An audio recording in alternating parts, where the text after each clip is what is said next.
Live. Hey, good morning, Hi. everybody. Welcome back to morning. our interview series where we're going to be talking with people in healthcare, talking about their stories, how they got started, and of course, the people that they help. Today, I'm going to be interviewing with Dr. Alvin. He's based in Hong Kong. He was studying originally in the States, and now, of course, he set up his own practice there at Well-Adjusted Hong Kong. How are things going at the moment? Things are going good. We are in practice, just saw a few visits and then blocked out this time just to hang out with you. Okay. Oh, thank you very much. How has it been during this lockdown period? I know for us, of course, we've been closed, but I understand Hong Kong hasn't really closed. Hong Kong has never actually been closed. So my personal story, Chinese New Year is around like January 24th. I flew over to Taiwan, hang out with my wife because she wanted to kind of maybe consider moving there. And then COVID kind of, the news got spread and she said, you should consider closing in February since we're here. And then I thought about it and then I was like, okay, I might as well close because it's going to be like kind of a gong show. So everyone else, that was in Hong Kong just stayed open, but visits probably dropped down to like 30% is what I talked to people. We just took a hit and closed for the month. Our practice members said that was great because they just didn't even have to think about whether or not to come in. There's some urgent cases that we sent over to some friends. They just took care of them. But for the most part, everyone just pretty much bought all the masks they could, all the hand sanitizers they could, just did the best they could because they didn't know what was going on, how was things spreading, and how healthy they were. They didn't even think about it. They just got scared, right? So, yeah, I think we started the whole toilet paper panic buy trend, Oh, no, maybe China did. Sorry. It's funny to say that. I know somebody who knows someone who sells like an artisanal type of toilet paper in Hong Kong, Okay. and they said they sold out everything. These people are selling, toilet paper for $10 already, and then they sold all of those out as well. So it's been good. We definitely were stockpiling on masks in Taiwan while we were there, and Taiwan was really good for the Taiwanese people. They shut down the sales of masks, and they just controlled it and regulated and distributed very fairly and evenly to everyone registered. And if you weren't registered, you need to talk to someone and they'll help you. So that's quite an interesting experience. In Hong Kong, everyone's like, fight for yourself, figure it out, buy all the masks from around the world. So sorry if the world has a shortage, that's probably because of Hong Kong and China. So. It was actually the same. I was in Japan at a similar kind of time, and anywhere you go, you can buy one mask. That's it. You won't let you buy anything more than that. So it's interesting. We're still all masked up here, but everything is like business as usual almost, except some businesses didn't survive for a few reasons. So for those people who've never seen a chiropractor before, how would you describe chiropractic to them?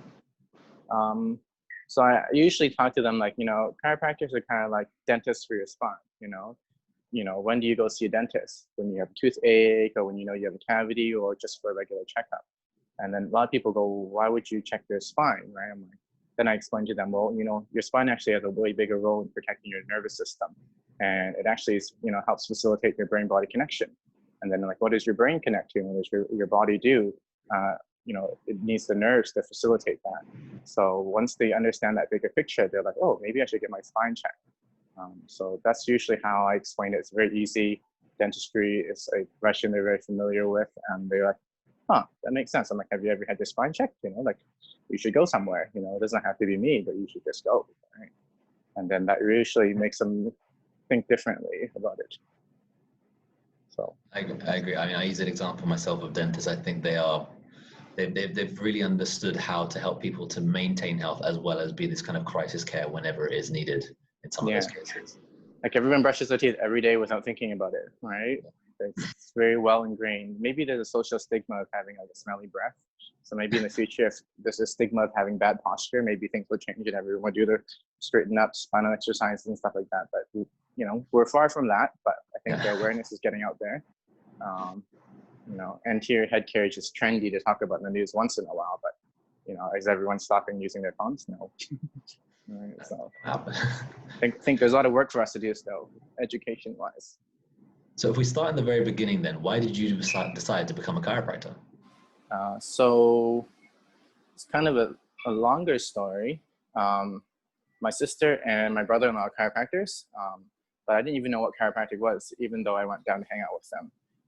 But mainly I got turned on to how chiropractic is helping people and the fact that most people don't know. So I went with them to a lot of different practice management seminars and you know, a lot of people were getting on stage saying, you know, thanks chiropractic for saving my life because I was about to do surgery, or I did surgery and I still have numbness, tingling, blah, blah, blah, blah, blah, all these, you know, crazy symptoms. Like, it goes on and on. But it's just, and then they're like, you know, it's a simple thing of getting my spine checked properly. Not even like they had full resolution, but just like that changed their life because that was a huge missing piece that they wish they found it earlier. That really intrigued me, and it's like, wow, this is awesome. You guys can save the world. 3 months later, I go to another seminar. They're talking about the same thing. You know, 3 months again, I was visiting them another seminar. So I was just like, are you guys not doing your job? Like, why don't people know about this, right? And then I realized there's a whole background between, you know, cultural, social authority with health in healthcare and stuff like that. And just people just didn't get the message. So I felt like, you know what? I want to help people get the message. I feel like it's really valuable for humanity, and I just feel like chiropractors are doing a tough job. You know, they're doing a great thing, but they're maybe not doing it efficiently. So at that point, I was had some sales background, so I thought, okay, I could sell chiropractic to people, or I could, you know, then I had to make the call if I should go become a chiropractor. So the best advice I got from my sister then was go find a school that you think you can get the philosophy, because at her school, she didn't get it at that time. So she's just like, I can only speak for my school, might not be the greatest choice at this point, but you know, consider this person, consider that school. The person she mentioned was Jerry Clum. I heard him speak on stage, and I was just like, you know, very humble. He had a very global picture, vision of chiropractic helping people. And then I was just like, you know what, I think I can go to your school. And that's how I went to Life West. So Actually, I've been to. Also, I would say I visited Life West last year as well. I know Lauren Clum is still there. She's still teaching. Yeah. Lauren is awesome. I was just Facebook chitter chatter. But yeah, the whole Clum family has been amazing. They love Canadians. I'm Canadian. We used to always go over for Canadian Thanksgiving and stuff like that. I'm pretty sure they still do that. So tell me, how did you end up in Hong Kong then? What made you decide to make that move? So it's funny. I joined the fraternity, Delta Sigma Chi, and during the process, someone asked me, "What's your biggest vision?" I'm like, maybe helping people in China, you know, because the process pushes you to kind of expand your vision and your potential. And then I was thinking, oh, actually, after that process, that kind of stuck in my head. At the same time, the first thing I said out of my mouth when I graduated was, "Yeah, I don't think I'd ever go to Hong Kong or China." And then it's kind of like funny, the law of attraction just doesn't take the negative and just takes it, right? So I came to Hong Kong, check it out, and then it's like really good here. 7 million people, 300 registered chiropractors now, and recognized by the government. It's pretty much almost, we operate like a cash-based system. If you have insurance, you claim it on the back end. You always pay the clinics, no matter who it is, you pay them pretty much up front, right? For the most part. So it's like, you know, compared to what I was seeing my sister doing in the US, it's like you have to like, you know, try to get coverage here and there, fill out all these forms, this and that. It was just kind of like, you know, paradise for chiropractors. Singapore is really good too, I hear. I also would think China is actually not bad, but then you got to get into China somehow. So, but that's I know that Hong Kong's the only place in, well, at least in Asia, that has a board. How difficult is it to go through the process of joining that board? So the board to join it is quite like, so the board consists of 5 chiropractors and 5 non-chiropractors and a legal advisor. So they run and govern the council, so what we call it. To get on the board, you probably need to get recommended by one of the existing or past board members. But that's just for administration stuff. You know, if someone gets in trouble and stuff like that, then that goes to the board. If someone wants to get registered, so going get registration, it's just a lot of paperwork. It's not that hard. Currently, we don't have the ability to test anyone, to do any exam testing, proficiency testing. So it is just a registration process. You know, you're dotting your I's and crossing your T's, making sure that if you're coming to Hong Kong, you are a valid, legit, you know, responsible chiropractor.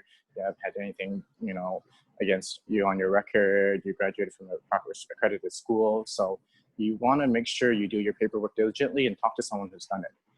When I did it, there's just a lot of things that were pretty good.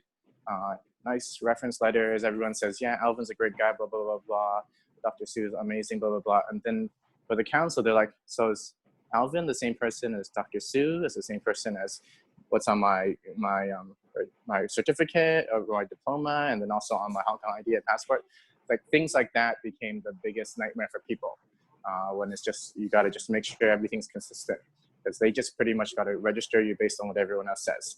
And if there's any reason that Dr. Lau is ambiguous because there's Dr. Chan, you know, all these types of things, like they just need to make sure they cover their ass and saying, hey, this guy goes by all these names and all these names check out based on him, and he's got the qualifications and he's got professionals vouching for him, he's got a chiropractor vouching for him, he's a fresh grad, his college is vouching for him, his association in the state or country is vouching for him. If everyone's vouching for him, then we have no reason not to reject him, then we're good to go, and we'll start from there. So that's the process. It's not that hard, and then once you have all your paperwork kind of submitted and preliminarily approved, then you want to assume 3 to 6 months, to be fair. You got to give them time to process everything, verify everything's right properly, and then pass around all the papers for everyone to sign and bring it up at meetings and stuff. So you got to be patient with them. So it's long. I mean, but it shouldn't be hard, right? So. Apart from that process then, what are some of the biggest challenges you've had about setting up your practice and of course being in practice in Hong Kong? So my practice experience in Hong Kong started 2 years in what we call an upstairs clinic. So imagine like office building, high up, no one knows you're there. There's a small sign on in the lobby saying Dr. Alvin, or maybe not, you're under a group, so no one would even know your name. Upstairs for 2 years, I really relied on building my network. That took time, and I was the new guy in Hong Kong. Wasn't crazy successful in that sense. So after 2 years, I decided to try joining a group practice with the storefront location. So I did 3 years there, did partially upstairs, taking over for a chiropractor that left to the US. So his patient base just really wanted someone to continue taking care of them. So that was really good. And then the storefront location gave me exposure, and the setup gave me an ability to do talks, which I felt was amazing. I was doing talks in the first 2 years, but then that just really, at the 3-year mark, my network started bringing in referrals. And then at the end of my contract there, I decided to open my own. We set up this place to be able to do talks, to be able to do workshops, and bring everyone here. We're really close to the train station. So from that, just figuring out how to connect with people was kind of been the biggest challenge, and then creating systems to, you know, make it easier for them to start care. That's kind of what I'm still working on now, actually. So that's what would you say your evolution. evolution has been since from leaving the States? Because I know we've been connected by some people who work in, say, upper cervical. Is it something you're moving towards, or how has your protocols and everything's changed over time? So in the beginning, very honestly, I would probably spend about 45 minutes with people, because I only had like maybe 5 to 10 per day. So I want to save them. I want to do everything I could for them. Anything, where does it hurt? What else can I do for you? I just try to figure out, let me try this on you too. And less is more is something that I'm trying to apply more, more specific, more efficient should be more, not less in general. We should be giving more to give more, but less garbage, right? Figuring out what was garbage, because after the first practice experience, I realized, if I do like 10, 15 minutes, chit chat with them, build the rapport, and just get in and do their work. I was doing full spine work then, and then still now. People get better results. I'm not going to do the stim on you. I'm not going to do the ultrasound. I'm not going to do the shockwave. That can be great for you. Someone can do that for you. That's not my role. I tell them chiropractors can do that. I choose not to, because I want to focus more on the cause. You can treat the effect somewhere. I'm just going to not be the one that, gives you the lollipop type thing. I'm like, I want you to really think about what we're doing here and the main cause. And then after practicing for a while, what kind of was drawing me into upper cervical, specifically Blair work. I have some people that, they love chiropractic care, but they really are very crazy symptomatic still. I adjust them. I don't feel like I'm doing a horrible job, but I feel like, there's something drastically missing with either specificity or my technique or something. And I'm just trying to figure out what more is there. And then you do knee chest, right? Yeah, upper cervical has always fascinated me. I never got into that because we couldn't really do our own x-rays in Hong Kong. And then I heard about Blair upper cervical talking about asymmetry. I was like, okay, I'm not checking for that. I don't know how to check for that with my normal x-rays, right? And then hearing about cone beam CT technology, just making it a foolproof way to potentially just have someone stand there and scan their whole head. That opens up the whole world of upper cervical specificity for me. So that's what really kicked me into saying, hey, you know what, I'm going to fly 2 years ago, last year. Yeah, I flew over to San Francisco, did the Blair primary, did the Blair annual conference. Then Jeff Hanna in Brisbane did the online Blair intermediate. And then just kind of like, I need to eat this up now. And it's actually easier to take more seminars online now than ever. So I just feel like I should do a better job there. I don't think doing full spine was a bad job in any sense, but I feel like for me, I want to try to do a little bit better. And our practice is going to evolve. Someone's going to take care of full spine issues. I'm going to be more into the full spine / upper cervical until I can just do upper cervical work. So that's kind of the progress evolution. We want to get on someone doing peds stuff too. Is there anybody else in Hong Kong doing any upper cervical at the moment? There should be a gentleman named Peter Hong. I've never connected with him yet. He should have been doing Atlas orthogonal, but it's been a while since I reached out, so I should do that again. Okay. To my knowledge, he's the only one that's been ever brought up. You know, everyone works on the Atlas and occiput and stuff like that, but no one would call themselves an upper cervical doctor, as far as I know. So if you're out there, let me know. Okay. I mean, again, if you're working on more asymmetrical cases and he's kind of looking at a very orthogonal balance, it's still different, even within upper cervical, I guess. So it's interesting stuff. Yeah. So in your practice at the moment, what kind of patients or even conditions do you commonly see? People usually come in for some sort of pain thing, but they usually have that pain for like, 3 to 5 years minimum. Some people are just like, it's been like 15, 20 years plus, and you know what, I should really just take care of my whole body. They're coming in more because they want to get their whole body tuned up more than just that condition nowadays. What I'm finding, because they know how to manage that condition well with, like, they have all these different like pain relief patches and stuff like that, and they're really good at finding that. But they know fundamentally that, they should really address something on a deeper level. There's a phrase in Chinese that I'll teach you. It actually was one of the phrases that convinced me to come to Hong Kong. I was chatting with an MD in the US, and then she was saying, yeah, medicine is very 治標唔治本. So 治標 means, addressing the effects, right? 治本 is addressing the cause, right? And then I was like, what does that mean? She just laughed at me. She's like, oh, you don't know Chinese, right? And then she explained that, oh yeah, we tend to cover the symptoms and we never address the cause, right? And a lot of that's a phrase that everyone knows. But I asked her, do people in Hong Kong know this phrase? She's like, everyone who's Chinese that knows this phrase. So I was like, really? And it's just like, that's totally chiropractic, right? I'm like, okay, I have some confidence coming to Hong Kong. Whatever I talk to them about, if it didn't work out, if my Chinese wasn't good enough at that point, we're trying to focus on that latter part of that phrase. We want to address the cause more. It's like, oh, I get it, right? I bust out that phrase and it instantly connects to them because, Chinese medicine, Chinese culture in general has really wanted to be addressing the cause or tuning the body and, building up from the inside out. It's just, we're very practical as a culture where we want a quick fix too, right? They kind of really want both. So I tell them, yeah, I want you to have both, but I'm going to focus on this, and if you need to, you really can't handle it, take care of the symptoms, but don't be dumb anymore is kind of how I say it. And don't pretend that it's done, right? And at the time when they're referred in, they're usually like, yeah, I know. They're like, it's time for me to really, up my game in health. Is kind of how they share it back to me. They're like, I'm ready, So it's kind of a nice spot to be. I understand, of course, in Hong Kong, a lot of it has to be based on referrals because there's a lot of limitations, aren't there, on things like advertising. So practice building is for me, it's mainly based on referrals. We cannot do any advertising, anything that's seen as trying to solicit or canvas for a patient to come in.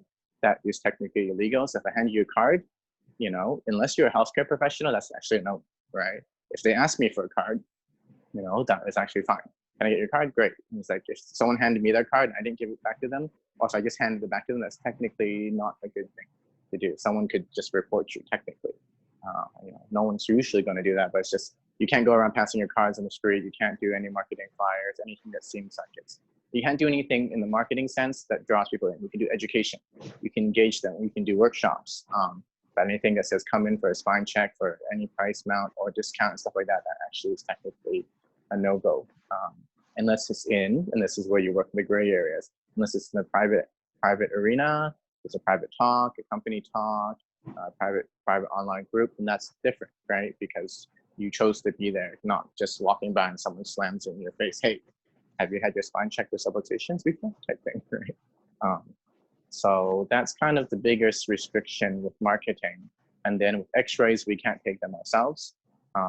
So then we refer out to labs, and sometimes labs play nice, sometimes labs don't. So those are the kind of the bigger restrictions I can think of. Those are the main ones I think of. Okay. And what would you say are some of the most important factors that you've had of your success? So I'm still growing. Just what's helped me get to where I am now, I think there's two things that I really think there's distinct that I'm very convicted in what chiropractic can do for people. So that leads to having confidence, that leads to having certainty. People can see that I love chiropractic. Bringing students, they come shadow and hang out, and I try to empower them to understand it deeper through their own ways. But my practice members see that, and they're like, this guy really believes and understands. He's trying to communicate it. I don't know what he's saying half the time, but I know he knows, and it kind of makes sense. Like, but they're more so than my conviction than sometimes my words, right? I'm like, you get it? They're like, yeah, I think I get it, right? Like, so I think that conviction has been something that like, wow, I found someone that really cares about spinal health, and I think that's important to me, and I think I can follow them. So there's practice building wise, that's good for the practitioner, if not for the practice, right? If you want to discuss business. But then I also think the second point that really combines my success per se is that I can communicate that I care to people. So, you know, spending that extra moment just to pause and say, you know, how are you doing? Is there anything else? I'm not trying to rush them out, but then we aren't trying to waste time either. But I'm really going to be there for them. And if they need anything else, I'm just like, tell me whatever you need. We probably do 8 to 10 minutes per visit, sometimes faster, sometimes slower, but I'm never trying to make them feel like they got to go. I'm out of time, stuff like that. Just communicating that I really care for them, and communicating their care, like where they're at, how things are going, what I see is going good and bad, just giving them short updates. So those have been things that I think have been really instrumental in making people feel like, wow, you know, this is where I want to be. This is where I want to refer people to. They know what they're doing, or they know what they're doing is great, and they care. And if it's not the right place, they care enough to send me away too. You know, we're not about the money here. You know, we need to run a business, so they understand that. So what are some goals that you have for your own practice? For the practice itself, I think we want to grow 2 associates here. Currently, we want to have some full spine guy come in, or girl, or lady, full spine individual, so that can pretty much replace me unless I, you know, dive into upper cervical work and figure that out a little bit more. So I don't want to just leave my existing practice members, you know, in cold turkey. So, right. I'll still see them, but eventually I want to be just doing UC work, and, you know, if they want to transition to that, that's perfect, right? But I don't want to have no one for them. And then down the road, I don't want to bring in a peds and pego individual as well. So that's kind of the goal within maybe 3 years. And then like for the profession, and personally also, I want to actually start traveling more. So I want to go see my wife and daughter. They're still in Taiwan. I haven't seen them since March, and because of the whole quarantine, flight restrictions, stuff like that, that's kind of been a big motivation for me to really build a proper system to transition people to the new associate, to build the team. You know, I don't want to think of them just as someone under me. I want to think of someone with, right? And then for profession, you know, goals, there's 3 associations in Hong Kong, even though there's only 300 chiropractors. So, and I think there's more than 1 association in Singapore, and even though there's not a huge amount of chiropractors too. But one of my goals before I even really step foot in Hong Kong is, you know what, I want to get everyone working together. I want to try to unify them in some way, but we don't have to join together. So that's a big, lofty professional goal. And to just give a little background, the associations in Hong Kong, one of them has a long, you know, they're the first association. They have a legacy thing going for them. The other one's kind of the biggest one right now, and they've got momentum going with them. They're very outgoing. And then I jumped to a smaller association where they've kind of been, you know, they're not very biased, they're very inclusive. You know, anyone wants to come. We're not trying to get caught in crossfires or anything. But then there's a potential for there because there's less people that, you know, we could do more, right? So I feel like that's kind of where my involvement might help, is to get them working together. That's kind of my professional goal. So. As well as, actually, that's a good topic. In terms of, say, professional goals, say for the profession itself, not just say within Hong Kong, but even, you know, on a bigger scale, what kind of change would you like to see within chiropractic? Mm, I think we need to do a way better job at educating other healthcare professionals. Because a lot of them, by default, the GP and the ortho will say, well, we don't refer to chiropractors, they're not in our system. We don't know what they do, so that's why we're going to refer to them. That's very valid to them, right? So then why don't they know? Why can't we tell them? Why can't we teach them? Would they refer to a acupuncture or something like that? I don't know that conversation, but I don't think they would say no, right? But they are very good at saying no to us. And for what reason? Maybe we need to dive into that and educate them. In Hong Kong, the system there's something like the electronic health records for the government system that's been approved for physios and chiropractors to have access to, except that hasn't been open to us yet. So things are in place, but things are really slow moving. And there's always all these roadblocks. So I think just working with other healthcare professionals is actually probably one of the bigger things. Getting out to the public and teaching them, yeah, we're all doing that. We should do a better job of that too. But I think the bigger shift can happen if we really, on a professional level talk to each other. And we need to learn their lingo and then respect them enough so that they can listen and learn ours. Right? So that's kind of what I'm thinking might be helpful. What are you guys doing in Singapore for that? So in Singapore, of course, like you mentioned, we do have multiple associations. There's the original one, which is, to be honest, more of a pain-based association. And they are, to be honest, a bit more seclusive. Even if you try to go to a meeting, they're actually quite difficult to even be invited to them. But I work with the Alliance of Chiropractic, which is a much more open and inclusive system. We're really pushing more to not just, again, have a bigger association, even though it is already much bigger than the other one, but to make sure we're actually protecting the public and chiropractic. So we want to make sure that things like, say, subluxation are included as they are in the States. That it shouldn't just be that with people that work on, spines and joints and muscles, because then what differentiates us between osteopaths and physiotherapists? Physiotherapist does a great job at what they do. We're not trying to compete with them because we do something completely different. So it's about trying to make sure we have that difference as well. So that's why we're doing more stuff, say, like in terms of outreach and community, and making sure we're trying to work more on potential legislation as well, because we don't have any protection in the same way that Hong Kong would for public and the chiropractors. Yeah, I've jumped onto your guys' Zoom calls, and it's been really exciting what you guys are doing. Jumped on a few Zoom calls too. I think it's really good that, those who have energy should be able to have a platform to do stuff. Those who have set up things through the old times, they can keep protecting that too. But I think different associations can have different roles.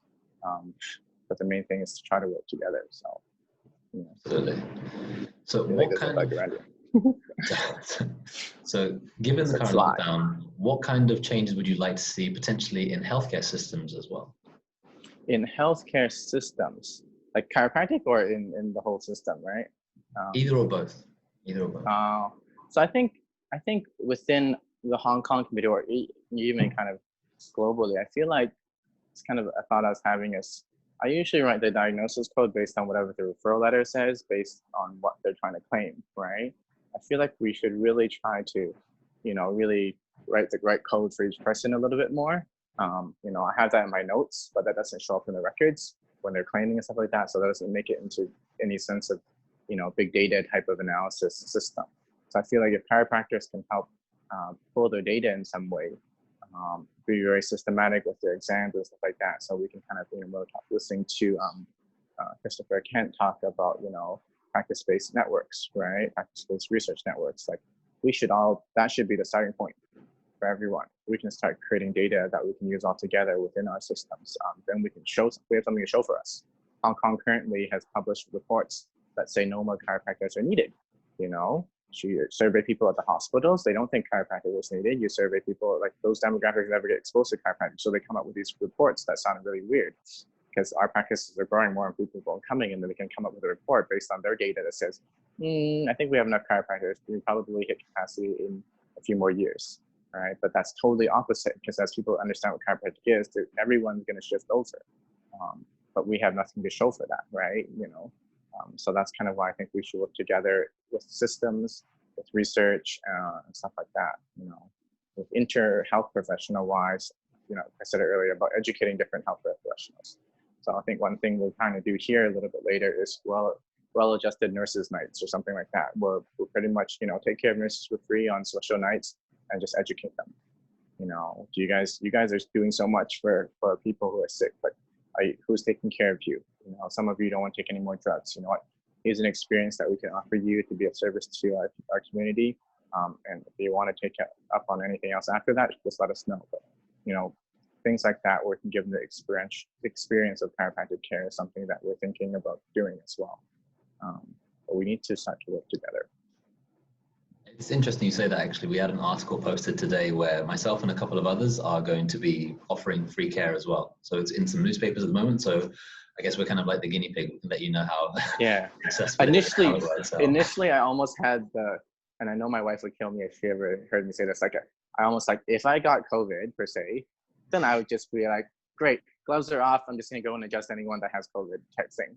And just do it. Whereas as a business owner, I'm kind of okay, well, let's just try to make sure we do everything, keep best practices for COVID, for hygiene as possible, because you need to run a business. I don't want to, there's these other different pressures. But the COVID care campaign is something me and my practitioner, Rick Lau, were talking about. I'm like, we need to help people. We also need to protect our business and ourselves as well, for our families too. But there's more we can do, I think. Absolutely. And given the current lockdown, for people, say, who aren't able to go out, or maybe the ones who are just working from home more often, what kind of advice would you give to them? For people in lockdown, besides occupying your time with something and staying positive, I think, people should set goals, right? And maybe keep it simple. I've heard the 4 Ps before, set personal goals, set physical goals, right? So have a long-term plan for what you want in life, but also take care of your body, right? And then the 3rd P would be professional goals, right? So what are you doing with your life? How is that going to provide for you? Stuff like that.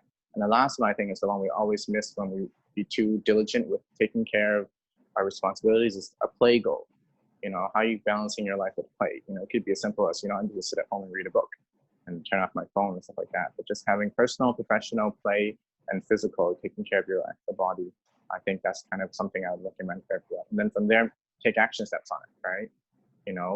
Where do you want to be in 20 years, per se? I want to be so fit. I want to be this happy. I want to have this money. Break it down, right? Go back 10 years. What do you need to be by then? What goals should be achieving? And then be diligent enough to review these, because next year things are going to be totally different when COVID-20 hits, COVID-30 hits, or whatever, right? And then it's something else, right? So you got to refine it, but you'll probably, those long-term goals probably stay the same. So as long as you know where you're going, you just refine your path. It's just like with chiropractic care. Like, where are we going? Like, do you want to go there? Because if you don't, I can't drag you there. But let people know where they're going, how far they're going, how fast they're going. That's whole communicating care to them. And I think we got to reflect and refine ourselves through goal setting and building a community for that. Like, do you guys do chiropractic mastermind groups there? We have a small group in Hong Kong, so we just meet up and just beat the crap out of each other, but encourage each other to keep growing as well. So. Yeah, that's actually one of the things that's come out of this lockdown period. That myself and another chiropractor, we started one here. So we have a meeting coming up. Is it on Zoom? Next Friday. At the moment, yes. Yeah. Oh, okay. Ideally, we'd meet up, but there's some limitations at the moment. Yeah.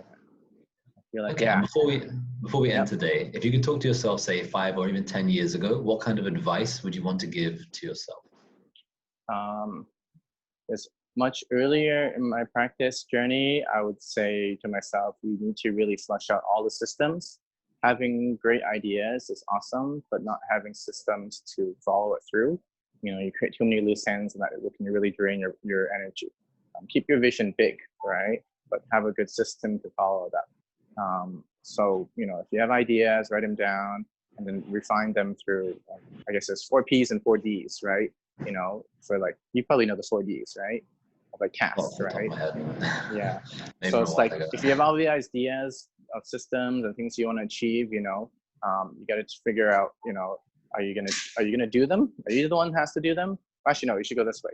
Is it really that important? If it's not, we should dump it, right? If it's important and you can't dump it, can you delegate it to someone else? Because there's probably tons of people in our community that want to synergize with us to help us do the things that we want to do, right? And then if it's something that needs to be done, can't be done by someone else, do we need to do it now, right? Because if not, let's date it, right? And then if it can't be done later, it can't be done by anyone else, I really need to do it, then do it, right?